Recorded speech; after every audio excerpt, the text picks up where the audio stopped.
Selamat pagi, terima kasih untuk waktunya. Perkenalkan, nama saya Novela Salokocu dengan NIM 2014201126, kelas A3 Keperawatan semester 3 di Universitas Pembangunan Indonesia Manado. Baik, di sini saya akan menjelaskan tentang komunikasi terapeutik pada lansia.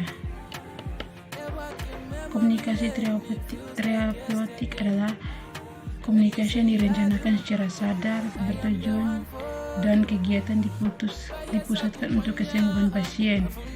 Komunikasi terapeutik adalah hubungan kerjasama yang ditandai dengan tukar-menukar perilaku, perasaan, pikiran, dan pengalaman dalam membina hubungan intim terapeutik.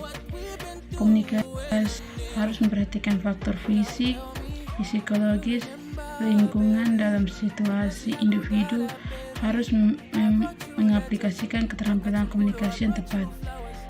Itu juga memerlukan pemikiran penuh serta memperhatikan waktu yang tepat.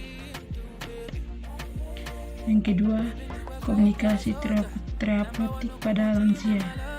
Komunikasi dengan lansia adalah proses penyampaian pesan atau gagasan dari petugas atau perawat kepada lanjut usia dan diperoleh tanggapan dari lanjut usia sehingga diperoleh kesepakatan tentang isi pesan komunikasi.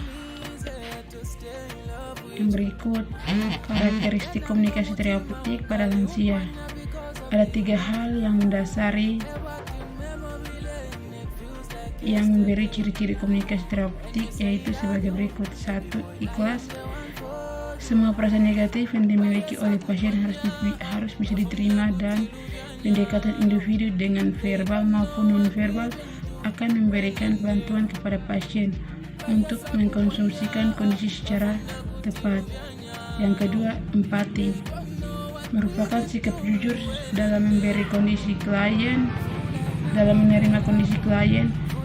objektif dalam memberikan penilaian terhadap kondisi pasien, dan tidak berlebihan.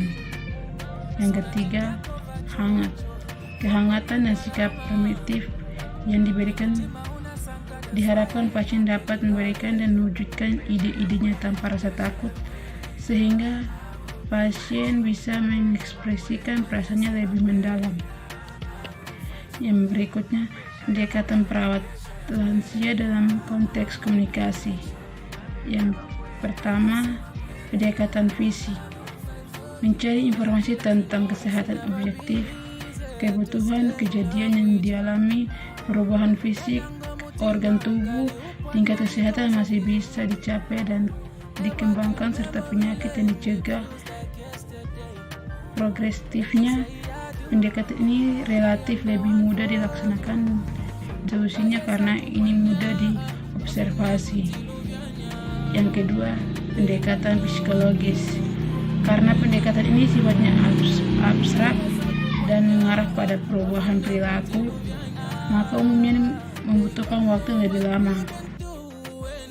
Perawat berperan sebagai konselor, advokat, supervisor, interpreter terhadap sesuatu yang asing, atau sebagai penampung masalah-masalah yang pribadi, dan sebagai sahabat yang akrab bagi klien keadaan sakit.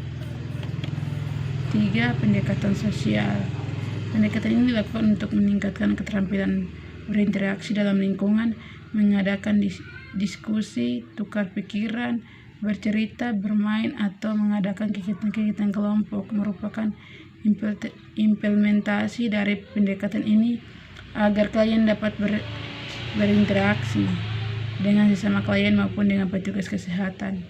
Yang terakhir, pendekatan spiritual.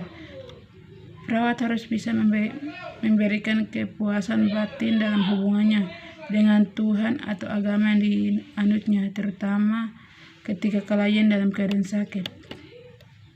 Yang berikut, teknik komunikasi lansia pada reaksi penolakan.